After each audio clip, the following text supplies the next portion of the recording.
Watching online, so glad you guys are joining us. I got a quick question. Shout it out. Let's get this party amped just a little bit. Anyone have any pet peeves? Anybody? Pet peeves? Anyone just want to name one appropriately? It's got to be appropriate, please. This is C3. I get real nervous when you start shouting stuff. Anybody have one? Pick your feet up. So you don't like people that shuffle their feet? Ooh, strike one for me. Okay, fair enough. Anyone else have one? Rapping? Traveling? I can't hear. Sorry. Yes. Traffic. Okay, that's part of what I'm getting ready to talk about. Good. Yes. That's rough. Anyone else? Using good instead of well. I don't even know what you're talking about. So you're saying I don't talk good? Did I not spoke good today? Spoke good. Well, good. Yeah, I've got the grammar of a first grader, so great. Those are good. So, did look up some top pet peeves. Just share these with you real quick. Top ones were loud chewing. Anyone know that? Someone just likes to keep their mouth open? Yeah, probably me. Second one is bad drivers, so that probably ties in with traffic. This is one for me, though. Taking phone calls in public on speakerphone. Is that not the worst? You're like, there's other people around. I was in a barbershop once, and it's like, hey, yeah, loud, right? Mall, loud. Restaurant, loud. It's like, just turn off your phone or talk like a normal, go outside. But here's a tough one. One-uppers. And I struggle with that because my wife will tell you I'm the king of one-uppers. I come from a long line of one-uppers. And what a one-upper is anytime someone tells you something, you're like, oh, man, that's so awesome. Now listen to this, right? And then you've got to tell how your story was better. But I want to share that because to me, biggest one, I mean this, my true pet peeve, core of me just kills my soul, is apathy. Now, some of you are like, well, what's apathy? Is just literally like indifference, right? And I always make a joke about my kids. I have my son, daughter, both 19, 21, they're in that range, college, sophomores. And like, I watch people and it kills my soul when they're kids. I was like, I don't care what you do, just don't be that person. But it's what I like called the meh generation, M-E-H. Yeah. Hey, what do you want to do? Yeah. Those of you that had teenagers, have teenagers or had them, you know this, right? Like, hey, we're thinking about getting McDonald's. Yeah. Like, I would literally rather, I don't care what you do, come at me. Come on. A few years back at C3, I can say this because I don't think this person's here anymore, but a person came to me and confronted me, and they were losing their mind. Now, growing up, I was kind of taught match aggression with aggression, try to go more than them. You get older, that's not a good plan, guys, by the way. It's good. I was chill. I thought, handle it well. They're losing it. They're loud. They're screaming. I'm like, okay. I just trying to explain it, went on. And then in the middle of them just yelling at me, losing their mind, they took a deep breath. And as they took a deep breath in, I was like, here's my chance to just make a little comment. And I said, I will say, I respect your passion. Now, I wanted to add in, you're also a psycho, right? But I do respect your passion. I like passion. I like it.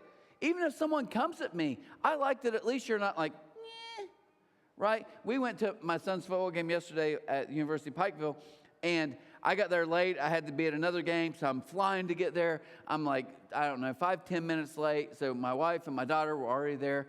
And something cool this school does, I like, is they like have someone cater like food, like every game, somebody. BW3's last time. This week, I don't know who it was, those pork sandwiches. But I walked by where the old food was, because when I get there, I want to eat all the free food. And I walked by, and they've already kind of shut it down. And I looked at my wife, because I saw a plate that had cake on it, like a half-eaten piece of cake. And I looked at my wife, and she's like, oh, my gosh, I already know this. She's like, when we went through the line to eat, they had birthday cake there. And I thought, my husband's going to be so mad that she's like, I knew you'd be so ticked because I didn't get you free cake. I'm like, yes. When do you not give someone free cake? And my daughter's standing right there, and she said, Dad, look at you. And she pointed right to my stomach. She's like, you don't need cake, right? And she just walked off. And here's my point. Did it hurt? Yes, right? Have I tried to find a larger shirt to wear today? Absolutely. But bottom line is, I'm like, at least I know where you stand, right? I mean, I'm saying, even people that come at you, you know what? You can step back and be like, at least I know how they feel. apathy is just like, and any of you, if you're an employer, you have employees, you know, really the worst thing. If you're a teacher, you know, the worst thing, truly, let's be honest, from anyone is just, right? I mean, if you come at me, you don't come at me, at least we know where we're at. And the reason I'm sharing that is this kind of ties in with today. We're going through how to find your purpose, and we've said, here are the 5 questions. We're looking at a guy who wrote pretty much a ton of the New Testament. His name is Paul. But we said the 5 questions find your purpose, and we talked about 2 weeks ago, what are the stories that shape me? So I'll go real fast. If you haven't been here, if you're new for the first time, get you caught up. What are the stories that shape me? We all have a story. We all have experiences that no one else had. And I've heard a lot of you in here who I know kind of know your stories. And some of them are tough, some of them are great. But either way, it's your story. Fields talked last week about what are the giftings that make me. We're all given these gifts by God, designed by God, and God had a purpose from the beginning. And then today what we're going to talk about are what are the topics that shape me. So I'm going to ask you, where is your passion? As we think about purpose, a key question to all of you in this room, those of you watching live with us online, I would ask you, where is your passion or passions? What are you passionate about? What are the things that when you talk about those things or someone brings them up, everyone else in the room might be like, I don't care. They might be like, yeah. But you're like, no, I feel something in me. I feel something inside me that kind of rises up. Why? Because you're passionate about that. So the key question is, what are the topics that shake me to the core? Passion. You can't beat passion. I believe that. And today I want to share with you what I believe, because I think we all hear that, even different generations, like I know what passion is. I want to kind of explain what really is passion, though. That God is kind of wired in us. What are the topics that shake me? There's a movie several years back called The King's Speech. Still somewhat new. Anyone know that? King's Speech is a true story. The guy who actually wrote it did some research, and he had stuttered as a kid and found it fascinating. I think it was King George VI, and it was during World War II. He gets kind of just thrusted into this position, and he's nervous because basically what they're saying is Hitler is taking over a lot of the world, okay? Like he's moving. This movement is going. And they're like, you need to make a radio broadcast. You need to rally the troops of your nation. But King George VI had a stuttering problem as well. So the whole story is about him meeting with this kind of different character that's trying to help him give this speech. But there's a scene in that. And the first time I saw it, I was like, man, that's still good. And in that scene, what's crazy is they're sitting listening to a broadcast from Hitler. And Hitler's loud, obviously just like getting after it. And King George's daughter says, Daddy, what's he saying? And King George says, I don't know. But he's saying it quite well. He's saying it with passion. Now, I said that in the first 9:30 gathering. A guy came up and he was like, you said that and then you moved on. And my wife said, is he pro-Hitler? I'm like, no. Like, that's not, like, but could we not argue? Completely horrible what happened. But think about how one man with just words and passion, think of all the lives that he wrecked. Now think about this. God's like, yeah, but you... with good intentions and good words and passion can do the exact same. You can give life to so much. Why? With passion. Passion. I was thinking about a see-through. Her name's Melissa Pemberton. Put her on screen here. Many of you maybe know her, talked to her. She was on stage a few years back and kind of told her story. Amazing, and all the ways that God has kind of moved. But the reason I want to mention her, because I was thinking, and I'm not picking on any of you, okay? You do you. You be you, boo. Okay? I'm cool with that. But here's why I say that. Every single Sunday night, Monday morning, she messaged me on Facebook Messenger and just has the notes from that week. But it's not just like, oh yeah, I wrote down a few things. Like it's you can tell she like not only writes down like what she heard, but then she's like trying to like apply that to herself. And I tell her, and I know it's cheesy to the rest of you, but I always make a joke. I'm like, you probably should be up here because the stuff she says I didn't say, or Fields or whoever, it's like it's so good. But I do. I told her, I said, you know what? I like your passion. I like your passion. I like anybody that's into something. Into that. Even if you're not into what I'm into or I'm against what you're into, I at least respect the passion. So we're going to look at Paul today, and Paul's going to kind of continue his journey in Acts. But I want to give you a couple thoughts, okay, just to go with this. The first is this. Real passion requires action. You see, we also live in a culture now where everybody can be online, social media. It's like, I'm so passionate, I want to shut this down. So what do? I get on a keyboard every day and I just bash this place. That's not passion. That's complaining. No, maybe that bothers you, but if it's real passion, it has to require some action. You have to take a step. We're going to see Paul's passion here in Acts 13, verse 44. It says, the following week, almost the entire city turned out to hear them preach the word of the Lord. But when some of the Jews saw the crowds, they were jealous. So the entire city, they're like, man, there's people everywhere. Why? Because Paul and his friends took action. They didn't just sit there and say, man, Jesus taught us that not only the Jews who are God's favored people, now Jesus is saying there's a level playing field because now the Gentiles are in. Well, I wish they would know, wish someone would tell them.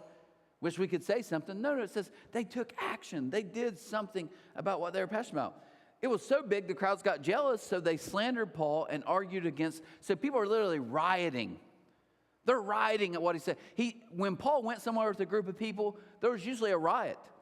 Sometimes they would beat him and leave him for dead. Sometimes they would beat him and throw him outside of the city. It takes action. Sometimes it's painful. Sometimes it may cost you something, your passion, right? But passion without action is not passion at all. It's just complaining or a thought or a dream. And that's okay, but it requires action. I shared this with the football team, our football team this week because I thought it was fitting. And let me just say this, okay? Politics-wise. Okay, let's talk about politics for a second. I know everybody loses their mind on that. Cool. You know why I don't talk about politics? Can I be really honest with you guys? Because I'm not very smart. And I don't know what's going on. And this is true. Like, there was an election a few years back. I want to talk about who the candidates were. I won't even date myself. But there's an election, and my family is pretty strong in one party, kind of growing up, and I heard pro that party.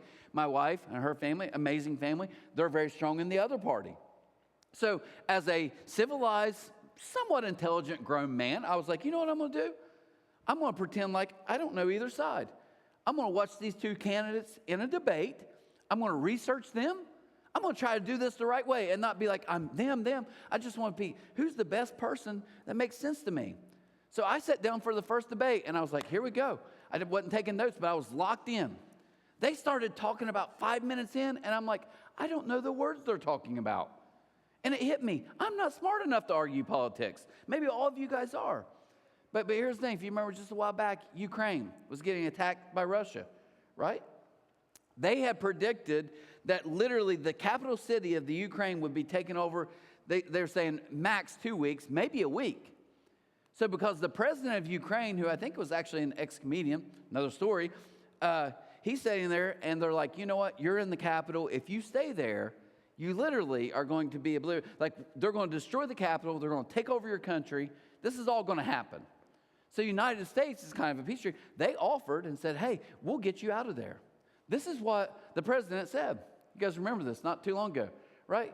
He said, hey, I know you want to evacuate me, but the fight is here. I need guns, not a ride.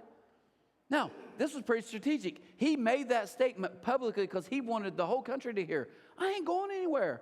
And I'm not supposed to say ain't, but that's it. Why? Because he had passion. But passion can't just be, I love my country, getting on the helicopter. Good luck, guys, right? Hey, old lady, they're going to break into your house and probably kill you. Good luck. Passionate. No, we're like, we all know this, but we don't catch it in our own lives. If you truly have passion, it requires action. Paul's like, hey, there's going to be another riot. Who knows what they're going to do to us? But here's the thing. We're passionate about it. Passion trumps a lot of things. Second one, this is the whole key of what we're talking about today. Right in the middle. Your passion points to your purpose. Your passion points to your purpose. If you lose your passion, then you will never find your purpose. Let me say that one more time, just so everyone, for the back. Let me say it for the back. Someone told me that was a cool thing kids say. No, clearly not. You guys are like, or you're old with me and we don't know, right? Okay, say it for the back. Right? If you lose your passion, then you will not find your purpose. You won't. Why? Because your passion is always going to point to your purpose. Look at next verse in 46. It says, then Paul and Barnabas spoke out boldly. Oh, they're doing something. Okay. And declared, it was necessary that we first preach the word of God to you Jews, God's people, but since you've rejected it and judged yourselves unworthy of eternal life, we're offering it to the Gentiles. He's like, look, I don't get this whole plan from God. I'm just telling you what he wants us to do. Right? Why? Because his passion points to his purpose. Now, I wasn't going to talk about this because my wife's in here and it's awkward, but I'm going to. My wife has told me since she was a little girl, like in grade school, she knew exactly she wanted to be an elementary school teacher. She had a couple great, amazing teachers. She liked it. So she's one of the few people I know that literally from like second grade on her life, she's literally known what she's wanted to do and do it. So I think we'd all see that and be like, okay, that's her purpose, to be an elementary school teacher. But hear me. Your purpose isn't your profession. Your purpose is so deeply ingrained in all of you here, those of you watching online, that no outside force can take it away. So I've been thinking about her because I'm that weird guy. I spend a lot of time with her. We've been married for a long time. I'm closer to her than any human on earth. I listen to how she thinks, what she talks about. And I got to thinking, I can't exactly say what her purpose is, but her purpose isn't to teach elementary school. Then I started thinking, well, what's her passion? What points to that? And you know what I've learned? And this never fails. When kids graduated and they went away for school, we'd take walks at night and we'd talk, and it always comes back to it. My wife gets heartbroken for people who are not included, especially children. If children are not included, and those of you who are married to school teachers, you know this, on our walks, I love her, but I'd be hearing stories like, well, you know little Jimmy. I don't know little Jimmy, right? You talk about him every day, but I don't know who he is. Well, you know, and then Sarah said, I don't know who Sarah is. So it's kind of hard to follow a story when you don't know people, but she's telling all these stories. But I remember like a while back, a few years back, she had a kid and she was like, I love this kid. He's nice, but he's so socially awkward. And he wants to be involved at recess. He wants to be involved with kids, and he just doesn't know how to do it. And she would come home and give me updates. She's like, I tried to talk to him and say, hey, you know, when they say this, you want to say that. And I thought, why? Because that's your passion. Your passion is to make sure. Here's the thing. Even though you might not believe this, at C3, she doesn't want to see anybody left out. That's why she used to be a great greeter. She even would talk to me and be like, hey, you know, do you think they're connected? But here's what she's not good at. If you come to her and think, let's have a 40-minute deep talk, she ain't doing it. I've seen people out there, they walk in, they're crying like, oh my gosh, he left me, and we're going in debt, and we're losing our mind. And my wife's like, oh, that's bad. That's real bad. Trent, Aaron, anybody. I can't do it, right? I've watched her even in people having like these deep theological things. I look over and she's about to fall asleep. But I promise you, if you say, you know, I'm worried. Even at home, she's like, how do you think Tegan's doing? You think she's connected? What about her son? You think he, and if you, like, when our son has friends, or our daughter has friends, she's so happy. Why? Because she has a passion to see people connected. She doesn't want anyone on the outside by themselves.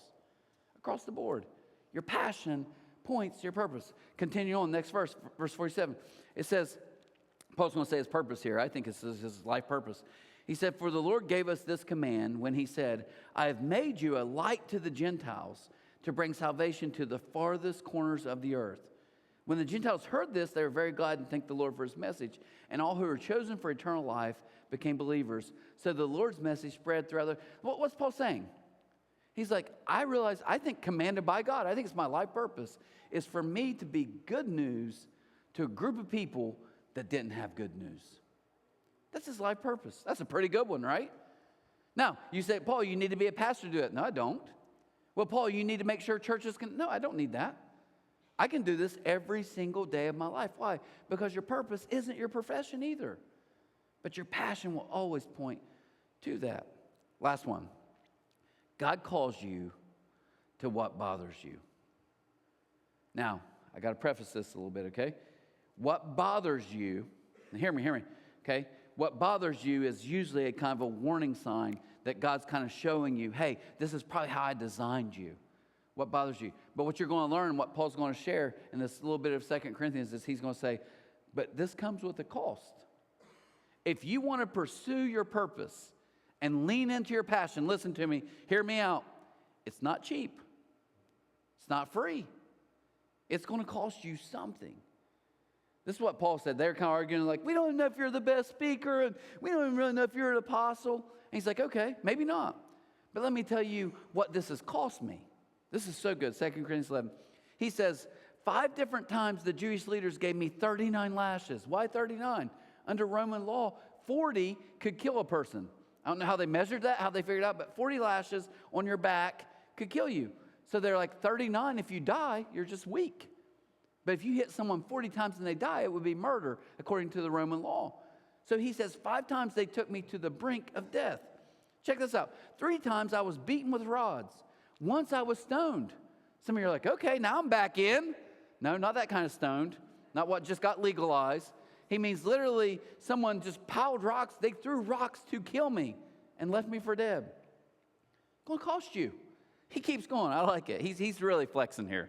Paul's I think, a pretty intense person. He says, 3 times I was shipwrecked. Once I spent a whole night and a day adrift at sea. I've traveled on many long journeys. I've faced danger from rivers and robbers. Almost sounds like lions and bears all mine. I've faced danger from my own people, the Jews, as well as the group I'm trying to reach, the Gentiles. I have faced danger in the cities, in the deserts, on the seas. I have faced danger from men who claim to be believers. They are not. I have worked hard and long, enduring many sleepless nights. I've been hungry and thirsty and often gone without food. Often gone without food. I've shivered in the cold without enough clothing to keep me warm. And check this out. Then besides all of this, I have the daily burden of my concern for all the churches. What's he saying here? Why did he go through that long list? Why did he do that? Think about this for a second. What Paul said was, that burden of those churches that I've started, that's my passion. And I want you to know it cost me something. It cost me. It bothered me so much that I was willing to lay it on the line. Passion keeps your purpose persistent. Passion will always keep your purpose persistent.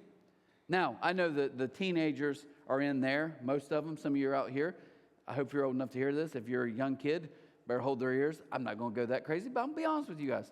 I do a lot of marriage counseling, pre-marriage counseling, right? When you're married, people are going to get married. We talk, go over stuff. And I like doing this. I'll talk to them, and I'll say, listen, if I could give you any instruction, I want you, when you get married, to have passion. And these young couples look at me, and they're like, yeah, I'm talking passion every single day. And they're like, yeah, we're going to be passionate lovers. You know why? Because if you watch TV, you know what passion is? Passion is you and I going on a date, meeting a girl for the first time, and then we leave, and we go somewhere, and I get a tick off her clothes. That's passion. That's not passion. That's attraction. Might even be infatuation. But it's not passion. You know what passion is? Passion is a C3er about several years back whose wife became terminally ill, could no longer talk. And I'm going to tell you guys what passion is. And he took her clothes off every day to bathe her. Every day he sat with her when she couldn't even respond. And I want all the couples to hear this. That's passion. Is it not? That's the passion. Passion isn't based on my emotions and my feelings. Now, passion points me there. But passion isn't something like, I just feel it today, I don't feel it tomorrow. No. Real passion, it's in me. It's in me. We got to go there. So this morning, to kind of give you the walk away, give you something, because I know now it's just like, okay, passion, whatever, I don't know what to do. So I want to give you the 3 Ps to finding your passion, because I think once you kind of lock in your passion, and this is what I hope all of you guys, and today you might be like, dude, that might be the worst Sunday I've ever been. Fair enough. But you know what a win for me would be? If you would just maybe get away this week. Maybe driving, maybe at your house, maybe take time to just pray. But if you could just say, God, what am I really passionate about? God, could you help direct me in finding my passion? Because I realize my passion is going to point to my purpose. So here's just a couple of practical things you do. 3 Ps to find your passion. First is this. What is the problem? Ask yourself, when you start getting worked up about problems, what are those problems that get you? What are the problems that maybe anyone else in this room, I could say it? You know what? We have a ton. Think of this. This, I know, is a huge statistic in the United States, across the world, but it's literally in foster care, right? And I know we all love kids, and none of us want any kid's life to be bad. But, I could say foster care, and some of you in here would be like, I'm glad somebody's doing that, but it's not me. I don't even like my own kids, right? Fair enough? But some of you here are like, oh, my God, I could tell you stories. And you'd be like, oh, my gosh. Oh, that's bothering me. That's bothering me deep. Right? I don't know what it is. I always make a joke. We used to do outreaches, and we'd come in, and I remember one time we had like 4 choices. And I said, anybody that wants to go to the nursing home, I know I've said this before, anyone to go to the nursing home. And I saw people get passionate, like, yes. They had stories, they had thoughts about it. I watch other people say, anything else? Because if not, I'm out of here. I don't like old people. I don't like the way it smells. It freaks me out, right? But then you turn around like, oh, now we're, next week, when we go serve day, we have a lot of options. Guys, we're going to take care of some community organizations, help them with like some appearance stuff, cut grass, weed eating. Some of you in here are like, I can do that. Some of you here are like, if you're just weed eating, I won't be there. This body don't sweat, right? Fair enough. What's the problem? What's the problem? Have you?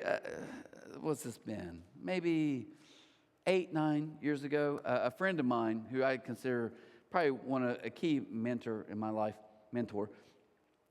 He invited us, our leaders here, to go up to Columbus. And he was like, I think this will be really good for you. A ton of churches will be there. And it was basically a conference on like being financially sound, right? Budgeting and that stuff, but just legally, like the legal side. But then the biggest part why I want to go, because there's a lot of it based on like children, like protecting kids, like the legal side of that. And I was all about that. I've always said here, like, if we don't do anything else, we are going to protect our kids. We are. I don't care. It's like, well, I don't care. It's a done deal. It's a done deal. But here's the thing. I'm in there listening, and they first did the budget part, and they're going through all this stuff. And I'm thinking, we had a budget, but our budget was so bad because I took it from a large church, and we didn't have numbers to put in, namely the part where money comes in. We had zeros there. So it wasn't a great budget. But we were doing some good things with our kids and protecting. But then I saw this, and I was like, there's just some smart things. We need to incorporate those. But I'm watching this, and I'm learning. But I'm feeling bad because all these different people are coming up, and they're talking about how they do this and the success of this. We're in this church that was about our same age, and they had grown exponentially. So my friend, long story short, mentor, comes back up to me at the end of like day 2, and he's like, hey, I'm so glad you're here. I'm like, I am too. Dude, thank you. Like this, we're putting stuff in place. We're going to get better. And I said, I got to be honest with you, though. I'm struggling a little bit. I look at all these people, and I said this phrase, I said, all these people are hitting it out of the park. And I'm realizing I'm not. And maybe he just felt sorry for me because he likes me. But he had been to C3 like 2 weeks before that. It was like Labor Day or something. So there's like 8 people at C3 Ironton. He walked in, and I'm like, yeah, I'm just feeling bad. And he said something, and I mean this like ingrained in me. He said, but yeah, they're doing great, and I'm proud of all these guys, and many of them are my friends. But he said, you guys have a secret because you got passion. You have passion for the tri-state. It's like every time I talk to you, I see it. You've got passion. Passion trumps a lot of things. What's the problem? There's a ton of people in our area that we can throw rocks at right here. A ton of people in these surrounding 3, 4, 5 counties. And we can make it churchy. They don't know Christ. Yes, very important. It's critical. The number one thing. But what's deeper than that? It's people because now they have no hope. Now people are in literally generational poverty. We have people with obesity crisis, like all these things. You're like, Trent, that's not a church. No, that's all a spiritual thing. Because the good news answers all these things. That's the problem. And the people. Who are the people? The people around us, the people you work with, the people that lean into you, the people that like talking to you. Those are probably the people, the tri-state where we're located. For whatever reason, God wanted us to be here at this time. So we ask the question, what is the problem? Who are the people? And then the most important question is, what can I give? Now, some of you are smart and you're like, wait a minute, that's 2 P's and a G for passion. But that didn't roll off the tongue as well. Okay, so we'll just go with 3 P's. What can I give? And I was thinking of one of my partners in crime, Alicia Miller, and she's does a great job with our kids and helps with a ton of outreach. And I got thinking about her as I told you guys before, I analyze people all the time. Like I'm always trying to think of like the psychology behind why you said what you said and how you're thinking. And my wife says, she reminds me, as do my kids, they're like, you're not a trained psychiatrist, so quit acting like one and quit talking like one. Fair enough. But I watched her, and I've been thinking for like last 2 weeks, a lot of people I'm around, but her, I was like, what's she passionate about? And it hit me. If you think about this, almost any time I'm around her, especially anything that gets talking churchy, spiritual, whatever, she always will talk about people, and it breaks her heart for people, okay? And you're going to see the problem here. People who think they don't measure up enough for God. Now, why is she passionate about that? Because if you really talk to her, it goes back to her story. Her story is, she was like, because it was me. I wanted to get closer to God, and every time I tried to join any type of faith community, I just felt like they were saying, no, get your crap together first, girl. And she's like, I just want people to know that's not how this works. It's not get your stuff together. And then God's like, oh, okay, now you're. It's like, no, he loves you unconditionally. And I watch her. She's passionate about that. And I've watched her literally talk to people, and she's like, I want you to know if you don't know anything else. You may like me, you may not. But please hear me today. My passion is for you to hear. You don't have to get your stuff together for God to be like, okay. He literally is waiting on you. She did the kids' takeover. And she showed me a message the next day, and it was from someone who I knew, not real well, but know of them. And this person put and said, I want you to know I walked in for the first time ever at C3, or walked in C3 first time, and they said, I walked in and it was kids' takeover. And I was like, I don't have kids. I don't want to be here. This is a mistake. He said, then you get on stage. I'm like, whatever. But he said, I listened to you talk about not fitting in and so much wanting to fit in with people, with God. And he said, I just want you to know, literally, I needed that more than anything right now. Passion. Who are the people? What's the problem? And then the question has to become, what can I give? Now, I am a Jesus fan. I think he's a pretty amazing person. I don't know what your take is or watching online, but for me personally, as a 13-year-old kid, reading about his life and then just being like, wow, this stuff blows my amazing story. I want you to think about Jesus as we close. Think about Jesus talking with his Father, and he's like, I'm going to send you. Okay. What's the problem? You've got a lot of people who are separated from me, and I don't want them separated from me. But you see, there's an issue because I'm perfect and holy, and guess what? They aren't. They're all broken, and they're selfish, but I want them. There's a divide here. That's the problem. Well, who are the people, Dad? This whole globe. And Jesus did something really remarkable. He literally looked to his Father and said, what can I give? And his dad said, it's going to sting. You got to give your life. You got to give it all. But you know what? When you're passionate, Jesus could literally be sweating drops of blood and he's freaking out because it's go time. And you remember what he said? He said, but not my will, what I want to do, but yours. See, passion sustains you. So as we close today, I do pray. I mean, I know it sounds cheesy, but I mean this. I don't care if you're a factory worker, I don't care if you're a salesman, I don't care if you've been doing your thing. Some of you think you're in a good place. Awesome. Keep it up. But for some of you who are like, Trent, if I'm honest, I feel like I'm going through the motions. This week, do me a favor. Take some time to get away, just talk with God, and just say, God, could you help me kind of think through what I'm passionate about? God, could you help me think how my passion might be leading me into what you designed me for from the very beginning, before I was even a thought to my mom and dad? Could you help me with that? Because I know he wants to. And that's an amazing step for you to take. But listen to me. It's got to be passion. And all of you in here are wired and passionate about something. And once you find that, I promise you, it's going to point to a deeper purpose. Bigger than your job, bigger than a do. It becomes literally who you are. So this morning, let's just pray for a second. Father, I thank you so much. Thank you for this group of people. I thank you for a group of truly radical, passionate people. I watch people sacrifice and give so much of themselves. And it's not just here. I celebrate this in all the tri-state. I celebrate it for so many people that I don't even know who right now are living in purpose and with passion because they want to make a difference. So I pray this morning you'd help us walk out of here, one, with the incredible good news that your son gave everything. He knew the people, he knew the problem, and he gave everything so we could have life and be reconnected with you. But deeper than that, so we could live like he lived. We could love like he's loved as he does all that in and through us.